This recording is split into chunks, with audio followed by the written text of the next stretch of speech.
નમસ્કાર તાલીમાર્થીઓ, અધ્યાપન મંદિર અંતર્ગત પ્રોફેસર ઋષિરાજસિંહ ચુડાસમા આપ સૌને આવકારે છે.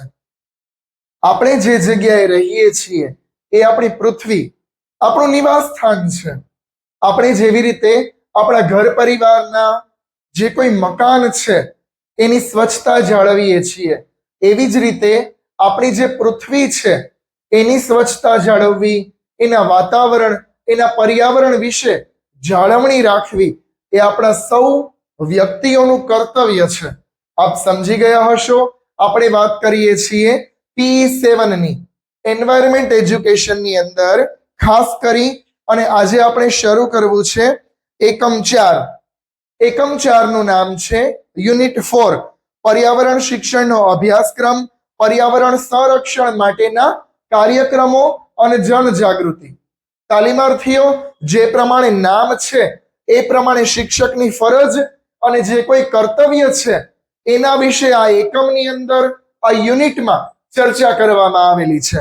જેમ કે પર્યાવરણ શિક્ષણનો અભ્યાસક્રમ, આપણે 1 થી 12 ધોરણના જે પાઠ્યપુસ્તકો છે, જે શાલેય અભ્યાસક્રમ છે, એમાં મુખ્ય રીતે પર્યાવરણ શિક્ષણ, એન્વાયરમેન્ટ એજ્યુકેશન અને પર્યાવરણની જાળવણી કેવી રીતે કરવી એ મુખ્ય મુદ્દો હોવો જોઈએ એના વિશેની વાત છે.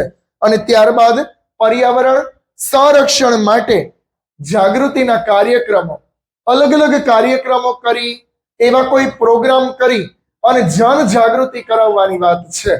તેના વિશે તો કે પર્યાવરણ વિશે, કે અલગ અલગ વ્યક્તિઓ અને જે કોઈ વિદ્યાર્થીઓ છે એ પર્યાવરણ માટે સજાગ બને. આપણે ખાસ કરી અને અત્યારે જે રીતે પૃથ્વી પર રહીએ છીએ એ રીતે આપણી ભાવિ પેઢી આરામથી રહી શકે એ મુખ્ય બાબત છે, ખૂબ જરૂરી છે. કારણ કે અત્યારે પર્યાવરણનું આપણને સૌને ખ્યાલ છે કે એટલું બધું પ્રદૂષણમાં રૂપાંતર થઈ રહ્યું છે કે ભવિષ્યની અંદર ભાવિ પેઢી માટે ખાસ કરી અને પર્યાવરણ જે છે એ ખતરારૂપ બાબત છે. કે અત્યારે જે કોઈ પર્યાવરણ છે, વાતાવરણ છે, એ ભવિષ્યમાં બગડી જશે એ અત્યારે ખાસ કરી અને ઈંધણ જોવા મળે છે. તો આપણે એકમ શરૂ કરીએ. ખાસ કરી અને પ્રસ્તાવનાની અંદર સૌ પ્રથમ આપણે વાત કરીએ તો જો એજ્યુકેશનની અંદર અને ખાસ કરી અને અધ્યયન અધ્યાપન પ્રક્રિયામાં એન્વાયરમેન્ટ એજ્યુકેશન મુખ્ય છે. આપણે જીસીઆરટી ગાંધીનગરની બુક જોઈએ, પ્રાઇમરી અને પ્રી પ્રાઇમરી લેવલની, તો ખાસ કરી અને નાના ધોરણથી જ બાળકને તેની આસપાસનું પર્યાવરણ ખાસ કરી અને કેવું છે એના વિશેની જાળવણી અને એની જાણકારી એ બધું મુદ્દાઓમાં ભણવામાં આવે છે. એટલે જ પ્રી પ્રાઇમરી લેવલના પાઠ્યપુસ્તકનું નામ હોય છે આપણી આસપાસ મારી આસપાસ, જેમાં મુખ્ય રીતે પર્યાવરણ શિક્ષણ જે છે એના વિશે સભાન વિદ્યાર્થીઓને કરાવવાની વાત જે છે એ રજૂ કરવામાં આવી છે. આપણે ત્યાં ખાસ કરી અને પર્યાવરણ શિક્ષણનો અધિનિયમ 1986 એ આપણે હવે શરૂ કરીએ. તાલીમાર્થીઓ, અલગ અલગ જે સાલ વાઇઝ અલગ અલગ સદીઓમાં પર્યાવરણ શિક્ષણ માટે નિયમો બનાવવામાં આવ્યા છે, તેને ખાસ કરી અને પર્યાવરણ જાગૃતિ માટેના અધિનિયમો કહેવામાં આવે છે. આપણે ત્યાં ટોપિક છે કે પર્યાવરણ શિક્ષણનો 1986 નો અધિનિયમ. શિક્ષણની અંદર, એજ્યુકેશનની અંદર એન્વાયરમેન્ટ એજ્યુકેશન સબ્જેક્ટ જે છે એ મુખ્ય વિષય છે. એ મુખ્ય વિષયની જાણકારી આપણા વિદ્યાર્થીઓને થવી જોઈએ. કારણ કે એક સ્વાભાવિક વાત છે, વિદ્યાર્થીઓ જેવું શાળાઓમાં શીખશે, જેવું એના ટીચર પાસેથી શીખશે એ પ્રમાણે પોતે વર્તન કરશે. એટલા માટે જ પર્યાવરણ માટેની જાળવણી યુનિવર્સિટી તમારા ભાવિ શિક્ષકો પાસે અપેક્ષા રાખે છે કે તમે સૌ પ્રથમ પર્યાવરણની જાળવણી કરો. તો એમાંથી જોઈ અને તમારા વિદ્યાર્થીઓ જે છે એ પર્યાવરણ પ્રત્યે સજાગ બનશે. 1986 ના અધિનિયમની અંદર ખાસ કરી અને અલગ અલગ રીતે ભારતના પર્યાવરણને બચાવવાની વાત કરેલી છે. ભારતના પર્યાવરણના સંરક્ષણ અને સંવર્ધનની વાત છે. જે કોઈ આપણું વાતાવરણ છે, જે પર્યાવરણ છે, પર્યાવરણની અંદર અલગ અલગ જે તત્વો છે એ તત્વો કાયમ બરકરાર રહે એના માટે મુખ્ય રીતે આ અધિનિયમ જે છે દર્શાવવામાં આવ્યા છે. આપણે પ્રસ્તાવનામાં વાત કરીએ તો અધિનિયમની અંદર 1970 ના દાયકામાં વૈશ્વિક સ્તરે પર્યાવરણ બચાવવાની જે જાગૃતિ જે છે એ વધી રહી હતી. તાલીમાર્થીઓ 1970 ની વાત છે, અત્યારે તો 2025 ચાલી રહ્યું છે. તો 1970 થી આ પ્રશ્ન જે છે, સમસ્યા એ ઘેરી બનેલી છે, પરંતુ હજી કોઈ ઉપાય આવેલો નથી. 1970 ની અંદર અને 1972 ની અંદર અલગ અલગ રીતે સમસ્યાઓનો સમાધાન માટે કમિટીઓ યોજવામાં આવી. એ કમિટીઓમાં ખાસ કરી અને મુખ્ય મુદ્દો કયો તો કે પર્યાવરણને વૈશ્વિક મંચ મળે. તાલીમાર્થીઓ, વૈશ્વિક મંચ એટલે કે પર્યાવરણ શિક્ષણ અને પર્યાવરણનું જતન કરવું એ કોઈ ભારત કે ગુજરાતની વાત નથી, પરંતુ આંતરરાષ્ટ્રીય સ્તરે, વિશ્વ સ્તરેની બાબત છે. કારણ કે પર્યાવરણ બધી જગ્યાએ બગડે છે, તો બધા વ્યક્તિઓએ અને બધા સમાજમાં બધાએ જાગૃત થવાની વાત છે. એટલે જ શિક્ષકો ઉપર કાર્યભાર યુનિવર્સિટી મૂકે છે કે તમે લોકો ખાસ કરી અને એઝ અ ટીચર પર્યાવરણનું જતન કરો, તો તમારા વિદ્યાર્થીઓમાં એ ભાવના આવશે.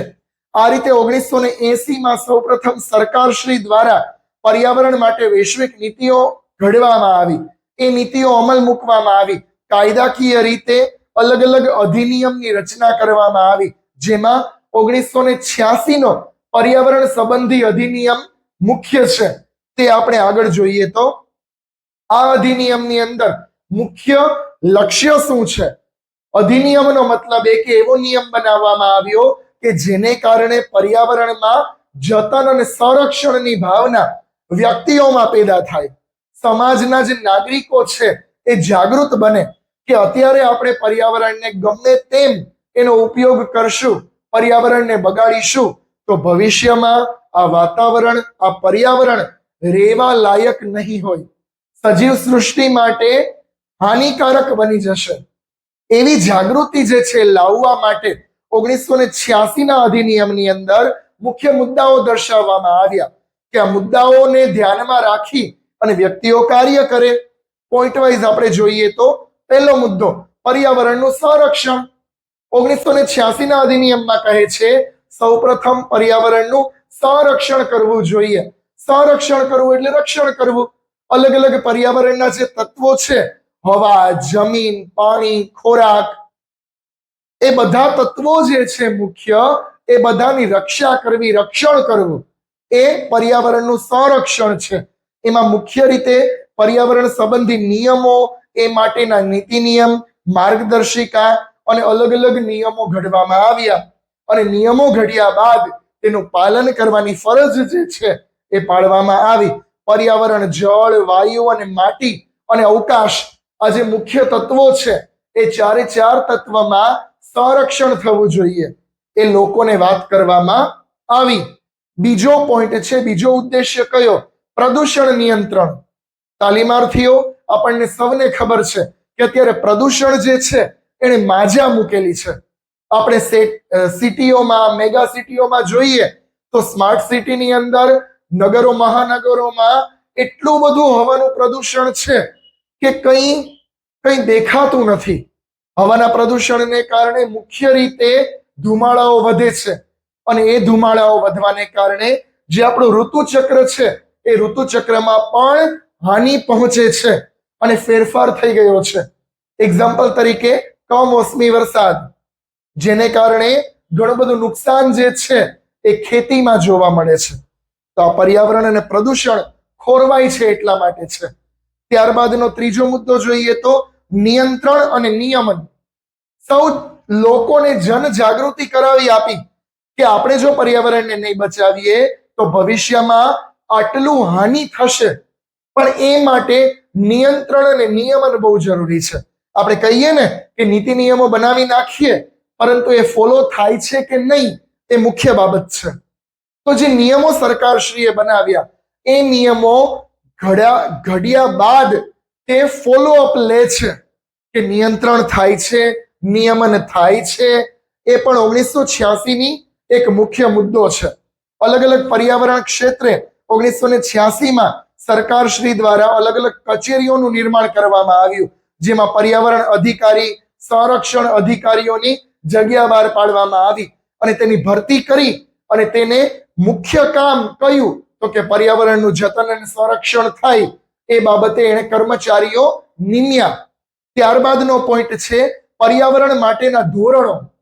અલગ અલગ પર્યાવરણ ક્ષેત્રે ધોરણો જે છે મુખ્ય છે, જેમાં ખાસ કરી અને પર્યાવરણને સુરક્ષિત રાખવા માટે હવા, પાણી, અન્ય સહનશીલતા વાળા જે પદાર્થો છે એ બધા પદાર્થોને મુખ્ય જાળવણી કરવી એ વાત ઉપર ભાર મૂકવામાં આવ્યો. જેમ કે વાયુ પ્રદૂષણ નિયંત્રણ, હવાનું પ્રદૂષણ જે છે એ વાયુ પ્રદૂષણ નિયંત્રણ, તો હવાના પ્રદૂષણમાં નિયંત્રણ મૂકવાનું કે હવાનું પ્રદૂષણ આટલું બધું હોવું જોઈએ નહીં.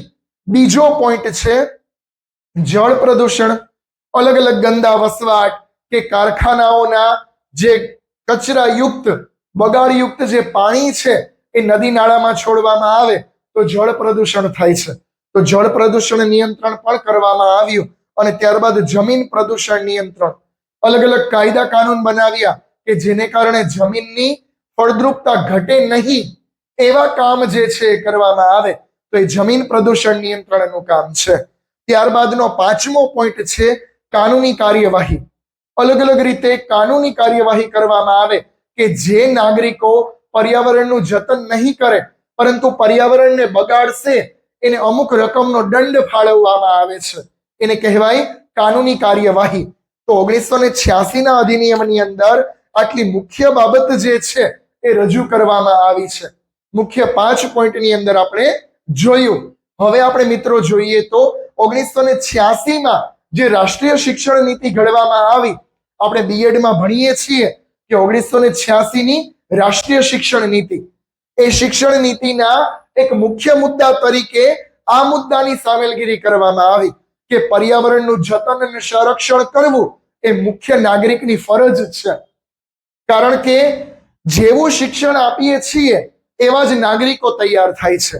અને જો જતન અને સંરક્ષણનું શિક્ષણ આપીએ તો નાગરિકોના મનમાં એ ભાવના જે છે એ પેદા થશે, એટલે ઓટોમેટિકલી પર્યાવરણનું જતન થશે. એટલે 1986ની નીતિની અંદર આવી અલગ અલગ રચનાઓ ઘડવામાં આવી કે પર્યાવરણનું જતન કરવું જરૂરી છે. ત્યારબાદ આપણે જોઈએ તો તાલીમાર્થીઓ મુખ્ય પોઈન્ટ છે નેશનલ ગ્રીન ટ્રિબ્યુનલનો પરિચય. અલગ અલગ આપણે ત્યાં નેશનલ ગ્રીન ટ્રિબ્યુનલ છે, એનો મતલબ થાય છે રાષ્ટ્રીય હરિત ગૃહ ટ્રિબ્યુનલ. રાષ્ટ્રીય કક્ષાએ હરિત ગૃહ, અલગ અલગ જે ટ્રિબ્યુનલ એટલે જે ધારાધોરણ કાયદો બનાવવામાં આવ્યો છે તેના વિશેનો આપણે પરિચય જોઈએ તો તે ધારાની અંતર્ગત ખાસ કરી અને રાષ્ટ્રીય હરિત ટ્રિબ્યુનલ NGT ના સંયુક્ત ઉપક્રમે પર્યાવરણનું જતન, સંરક્ષણ, વન્યજીવોની સુરક્ષા અને પ્રકૃતિ સાથે જોડાયેલા કાયદાઓને મુખ્ય માન આપવામાં આવ્યું છે. જે અલગ અલગ પ્રકૃતિ સાથે અને વન્યજીવો સાથે જોડાયેલા જે કાયદાઓ છે એને ન્યાય આપવા માટે આ ટ્રિબ્યુનલની રચના કરવામાં આવી છે. જેમાં મુખ્ય બાબત કઈ છે તો કે મુખ્ય બાબત છે ગેરકાયદેસર જંગલો અને વનો કપાઈ તેના પર પ્રતિબંધ મૂકવો. આપણે ત્યાં વૃક્ષોનું છેદન થાય છે, એ છેદન પર પ્રતિબંધ મૂકવો એ મુખ્ય બાબત છે રાષ્ટ્રીય હરિત ટ્રિબ્યુનલનો. હવે તેની સંસ્થાનો ઇતિહાસ આપણે જોઈએ તો NGT સંસ્થા 18 ઓક્ટોબર 2010ના રોજ ભારત સરકાર દ્વારા હરિત રાષ્ટ્રીય ટ્રિબ્યુનલ અધિનિયમ 2010 ની રચના કરવામાં આવી. એક માર્ક્સમાં તમને MCQ પૂછાય કે NGT ની શરૂઆત ક્યારે કરવામાં આવી, તો કે NGT ની શરૂઆત 18 ઓક્ટોબર 2010ના રોજ કરવામાં આવી. જેનો મુખ્ય ઉદ્દેશ્ય કયો છે તો કે પર્યાવરણને લગતી સમસ્યાઓ દૂર થાય. હવે NGT ની અલગ અલગ વેબસાઇટ છે, તેનું વેબ એડ્રેસ પણ તમને આપવામાં આવેલું છે. હવે NGT ની જરૂરિયાત આપણને સૌને ખ્યાલ છે એઝ અ ટીચર તરીકે કે NGT ની જરૂરિયાત જે છે એ મુખ્ય રીતે આપણા ભારતની અંદર વધારે પડતી જોવા મળે છે. કારણ કે પ્રદૂષણે એક પ્રકારે માજા મૂકી છે. તેને કંટ્રોલમાં રાખવા, નિયંત્રણ અને નિયમન રાખવા માટે આ અધિનિયમની રચના કરવામાં આવી છે. NGT ના ધ્યેયો ધ્યેયોની અંદર મુખ્ય પ્રત્યક્ષ કે અપ્રત્યક્ષ રીતે પર્યાવરણને નુકસાન પહોંચાડતી જે કોઈ પ્રવૃત્તિઓ છે તે ઉપર નિયંત્રણ કરવું, પ્રત્યક્ષ કે પરોક્ષ રીતે જે કોઈ પ્રવૃત્તિઓ છે તેના પર નિયંત્રણ મૂકવું, અલગ અલગ વિજ્ઞાન અને ટેકનોલોજીનો આધાર લઈ અને પર્યાવરણમાં રિસાયકલ બિન જેવી પ્રવૃત્તિઓ કરી પર્યાવરણને સુધાર કરવો. અલગ અલગ આપણને સૌને ખબર છે કે રિસાયકલ બિનની રચના, તો જેના દ્વારા પર્યાવરણનું જતન થાય એ મુખ્ય એનો ધ્યેય છે. રાષ્ટ્રીય ટ્રિબ્યુનલની માળખાની રચના, અલગ અલગ તેના માળખાની જે રચના છે એ એટલા માટે કરવામાં આવી છે કે પર્યાવરણ ક્ષેત્રે લોકો જે છે જાગૃત બને. ત્યારબાદ આપણે એનજીટીના અધિકાર ક્ષેત્ર અને કાર્યક્ષેત્ર જોઈએ. એનજીટી નું અધિકાર ક્ષેત્ર અને કાર્યક્ષેત્ર એટલે એનજીટી આ જે અધિનિયમ છે એને કયું કયું કાર્ય કરવાનું થાય છે, તો આપણને પોઈન્ટ વાઇઝ આપેલું છે. પહેલું, જળ પ્રદૂષણ, હવા પ્રદૂષણ, પર્યાવરણ પ્રદૂષણ, પર્યાવરણને લગતું અધિનિયમ, પર્યાવરણ સંતુલન અને હાનિની ભરપાઈ. આટલા મુખ્ય 7 મુદ્દાઓને આધારે તેમણે કાર્ય કરવાનું હોય છે. એટલે તેનું કાર્યક્ષેત્ર છે કે આ બધા જે પ્રદૂષણો છે તેના ઉપર નિયંત્રણ અને નિયમન રાખવાનું કામ એનજીટી નું છે. બરાબર. ત્યારબાદ આપણે જોઈએ તો એનજીટી ના મુખ્ય કાર્યો, તો એનજીટી ના મુખ્ય 3 કાર્યો બતાવેલા છે. એમાં પહેલું કાર્ય જળ અને હવા પ્રદૂષણની સમસ્યા એનજીટી દ્વારા સર્વે કરવામાં આવે છે અધિકારીઓ દ્વારા, જેમાં હવા અને જળ પ્રદૂષણ જ્યાં જ્યાં વધારે પડતું થાય છે તેને અટકાવવાના અને નિયંત્રણ રાખવાના કાર્યો કરવામાં આવે છે. ત્યારબાદ બીજું કાર્ય અનાજની ખેતી અને પ્રકૃતિનું સંરક્ષણ. કૃષિ ક્ષેત્રે, ખેતી ક્ષેત્રે ખાસ કરી અને અનાજનું જતન અને સંરક્ષણ થાય, જમીનની ફળદ્રુપતા જળવાઈ રહે એના માટે પણ એનજીટી કાર્ય કરે છે. ત્યારબાદ પર્યાવરણને અસરને લગતા કાર્યોમાં અધિનિયમ, પર્યાવરણને જે હાનિ પહોંચાડે છે એવા જે કાર્યો કરવામાં આવે છે, અસરને લગતા કાર્યો, એના ઉપર પ્રતિબંધ મૂકવો, નિયંત્રણ મૂકવું એ એનજીટી નું મુખ્ય કાર્ય છે. ત્યારબાદ આપણે જોઈએ તો એનજીટીના ચિંતનના યોગ્ય મુદ્દાઓ, કે આ જે કાર્ય કરવામાં આવે છે એના ચિંતનના મુદ્દાઓ, એટલે મેઇન રીતે આ શેના માટે કરવામાં આવે છે, તો કે ન્યાયિક વિલંબન. અલગ અલગ ન્યાયની દ્રષ્ટિએ વિલંબ જોવા મળે છે. આપણે ત્યાં નિયમો બનાવી લેવામાં આવે, પરંતુ નિયમ કેટલે અંશે ફોલો થાય છે કે નહીં એ મુખ્ય બાબત છે. તો તેના માટે એનજીટી કાર્ય કરે છે. ત્યારબાદ પ્રતિબંધની સત્તાઓ, એનજીટીને અલગ અલગ રીતે સત્તાઓ આપવામાં આવેલી છે રાજ્ય સરકાર દ્વારા કે તે એવા જે રોકટોકના કાર્યો છે એ કરી શકે, પરંતુ પર્યાવરણની જાળવણી મુખ્ય છે. ત્યારબાદ જોઈએ તો મહત્વના ચુકાદા, એનજીટી દ્વારા મહત્વના ચુકાદાઓ આપવામાં આવ્યા છે ભારતમાં. કયા? તો કે યમુના નદીના પ્રદૂષણ મામલે. અલગ અલગ આપણે ત્યાં નદીઓ છે, એ નદીમાં ગંગા અને યમુના નદી છે એ ખૂબ પ્રદૂષિત થાય છે જળ પ્રદૂષણમાં. તો યમુના નદીના પ્રતિબંધનું કાર્ય જે છે એ એનજીટી દ્વારા કરવામાં આવે છે. અને બીજો ચુકાદો એટલેન્ટિક પ્લાન્ટ જે છે તેના પર પ્રતિબંધ, હાનિકારક જે તત્વો છે એ તત્વો ફેલાય નહીં એના માટે તે કાર્યરત છે. નિષ્કર્ષ, એનજીટીના મુખ્ય લક્ષ્ય કયું છે? તો એનજીટીનું મુખ્ય લક્ષ્ય એ છે કે ભારત જે છે એ પ્રદૂષણ રહિત થાય, તેનું પર્યાવરણનું જતન અને સંરક્ષણ થાય, તેના માટે પ્રત્યેક નાગરિક જાગૃત બને એ એનજીટીનું મુખ્ય કાર્ય છે. તાલીમાર્થીઓ, એનજીટીની ટૂંકનોંધ જે છે એ પૂછાઈ શકે છે. ત્યારબાદ આપણે જોઈએ તો માધ્યમિક શાળામાં વિદ્યાર્થીઓ માટે પર્યાવરણ સંરક્ષણ માટેના જનજાગૃતિના કાર્યક્રમ. આપણે માધ્યમિક શાળાના કાર્યક્રમોની વાત કરીએ છીએ કે 9 અને 10 ધોરણની અંદર હાઈસ્કૂલમાં પર્યાવરણની જાગૃતિ માટે એઝ અ ટીચર આપણે કયા કયા કાર્યક્રમો કરી શકીએ, તો તેમાં અલગ અલગ કાર્યક્રમોની વાત કરે છે, જેમાં મુખ્ય આપણને સૌને ખ્યાલ છે નાટક, સંવાદ, પરિસંવાદ, જ્ઞાન ગોષ્ઠી, અલગ અલગ ગીત, નૃત્ય પ્રસ્તુત કરવા કે જેને કારણે જે અન્ય વિદ્યાર્થીઓ છે એ તેને જોઈ અને પર્યાવરણ પ્રત્યે સભાન બને, પર્યાવરણ પ્રત્યે જાગૃત બને એવા કાર્યક્રમો જે છે એ કરવામાં આવે છે. અલગ અલગ શિબિરનું આયોજન કરવામાં આવે, ડિબેટની રચના કરવામાં આવે, જેને કારણે વિદ્યાર્થીઓ જે છે એ પોતાના મંતવ્યો રજૂ કરી શકે. એક્ઝામ્પલથી આપણે જોઈએ તો કે ઓઝોન સ્તરમાં ગાબડા પડે છે, તો એ ગાબડા ન પડે એના માટે વિદ્યાર્થીઓ પક્ષે પૂછવામાં આવે કે કયા પગલાઓ લઈ શકાય જેને કારણે પર્યાવરણનું જતન થઈ શકે. આવા માધ્યમિક સ્તરે અલગ અલગ કાર્યો કરાવી શકાય, જેમાં ખાસ કરી અને શિબિર દરમિયાન કરવામાં આવતી પ્રવૃત્તિઓ, અલગ અલગ એનસીસી અને એનએસએસ ની જે પ્રવૃત્તિઓ છે તેમાં જ્ઞાન ગોષ્ઠીની શિબિર કરવામાં આવે. એ શિબિર પ્રમાણે અલગ અલગ કાર્યો કરાવવામાં આવે શાળા કક્ષાએ અને ગ્રામ્ય કક્ષાએ, જેમાં શિક્ષકની ભૂમિકા મુખ્ય છે. અલગ અલગ રીતે નદીને ઓળંગવી, નદીને કઈ રીતે આપણે જેમ ટ્રેકિંગ કેમ કરીએ છીએ તે પણ એક પર્યાવરણને લગતી પ્રવૃત્તિ છે.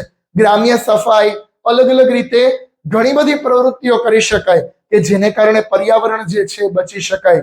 ત્યારબાદ કહે છે પર્યાવરણ મંડળની રચના કરવી, જેને આપણે ઇકો ક્લબ કહીએ છીએ. ઇકો ક્લબની રચના શાળા કક્ષાએ કરી શકાય. પર્યાવરણ મંડળ જે છે એ વિદ્યાર્થીઓને જાગૃત કરે કે ભાઈ પર્યાવરણની જાળવણી મુખ્ય છે, એટલા માટે તે મંડળની રચના કરી શકાય. તેના ઉદ્દેશ્ય સાંપ્રત સમયની સમસ્યાઓ વિદ્યાર્થીઓને જણાવી તેને હલ કરવાના ઉપાયો વિદ્યાર્થીઓ પાસે રજૂ કરાવવા, વિદ્યાર્થીઓના મંતવ્યો જાણવા, નવી નવી ટેકનોલોજી અને ટેકનિક્સનો ઉપયોગ કરી અને પર્યાવરણની જાળવણીનું કાર્ય કરવું એ મુખ્ય ઇકો ક્લબનું કાર્ય છે. ઇકો ક્લબ દરમિયાન પર્યાવરણ હેઠળ અલગ અલગ ચાલતી પ્રવૃત્તિઓ, અલગ અલગ રાજ્ય કક્ષાએ અને જિલ્લા કક્ષાએ એવી પ્રવૃત્તિઓ ચલાવવામાં આવે છે જેને કારણે પર્યાવરણમાં જતન અને સંરક્ષણ થાય, લોકો છે જાગૃત બને. ત્યારબાદ કહે છે પ્રોજેક્ટ પદ્ધતિનો ઉપયોગ. અલગ અલગ પ્રોજેક્ટ પદ્ધતિઓનો ઉપયોગ પર્યાવરણમાં કરી શકાય, જેને કારણે વિદ્યાર્થીઓ જાગૃત બને અને પર્યાવરણનું જતન કરી શકે. શાળામાં અને શાળાના પરિસરની જે કોઈ દિવાલો છે એ દિવાલો રંગવાનું કામ, દિવાલોમાં મુખ્ય રીતે પ્રોજેક્ટ ટાઈગર કે અલગ અલગ પ્રોજેક્ટને લગતી, પર્યાવરણને લગતી જે કોઈ પ્રવૃત્તિઓ છે એ ચિત્રિત કરી શકાય, જેને દરરોજ વિદ્યાર્થીઓ જુએ અને વિદ્યાર્થીઓ જ્ઞાન પ્રાપ્ત કરે. ત્યારબાદની પ્રવૃત્તિ જોઈએ તો બુલેટિન બોર્ડ પ્રવૃત્તિ.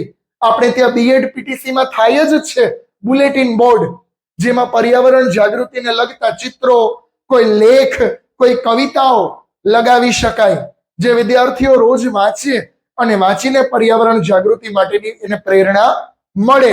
ત્યારબાદ ચર્ચા સભા અને વાર્તાનું આયોજન કરવું. આપણે જેમ હમણાં વાત કરી, અલગ અલગ ચર્ચા સભાનું આયોજન કરવું, વાર્તા અને જ્ઞાન ગોષ્ઠીનું આયોજન પણ કરી શકાય. એવા વક્તાઓને બોલાવી શકાય કે જેને કારણે પર્યાવરણની જાગૃતિના નિયમો વિદ્યાર્થીઓ જાણી શકે.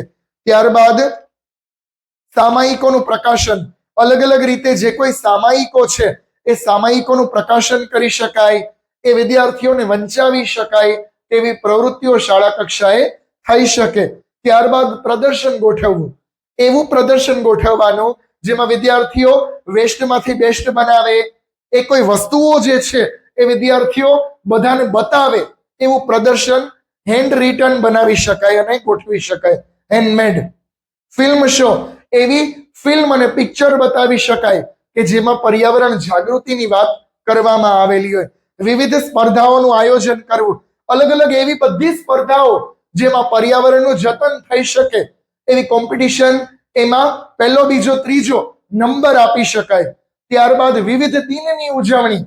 આપણે ત્યાં અલગ અલગ જે દિવસ છે, ઓઝોન દિવસ, પર્યાવરણ દિવસ, હિરોશીમા દિવસ, વૃક્ષ છેદન દિવસ, આંતરરાષ્ટ્રીય અને રાષ્ટ્રીય ઉર્જા સંરક્ષણ દિવસ, એ બધા દિવસની ઉજવણી વિદ્યાર્થીઓ સાથે કરી શકાય, જેને કારણે વિદ્યાર્થીઓને પર્યાવરણ વિશે સજાગ બને. ત્યારબાદ પર્યાવરણમાં શાળાની ભૂમિકા. અલગ અલગ રીતે જે શાળાલક્ષી કાર્યક્રમો છે એમાં શાળાની ભૂમિકાઓ ઘણી બધી છે કે વિદ્યાલયોની બહારના કાર્યક્રમો, સ્કૂલ સ્ટ્રક્ચરના મેદાનની અંદરના કાર્યક્રમો, અલગ અલગ સૂત્રો અને અલગ અલગ રીતે ચિત્રોના કાર્યક્રમો, પર્યાવરણ સંદર્ભે વિવિધ દિવસની ઉજવણી કરવી, એવા કાર્યક્રમો શાળા કક્ષાએ જે છે એ યોજી શકાય. તો તાલીમાર્થીઓ માધ્યમિક શાળા કક્ષાએ આપણે આટલા બધા કાર્યક્રમો કરી શકીએ જેને કારણે વિદ્યાર્થીઓ પર્યાવરણ પ્રત્યે સજાગ બને. તો આ રીતે આપણો એકમ 4 યુનિટ 4 જે છે એ અહીંયા કમ્પ્લીટ થાય છે, જેમાં આપણે 4.1, 4.2 અને 4.3 જે છે એ પોઈન્ટ આપણે કમ્પ્લીટ કરેલા છે. તમને કંઈ પણ ન સમજાય તો આપ મને કમેન્ટ દ્વારા જણાવી શકો છો. આવા જ વિડીયો જોવા માટે મારી ચેનલને લાઈક અને સબસ્ક્રાઇબ કરો. સૌનો આભાર. Thank you.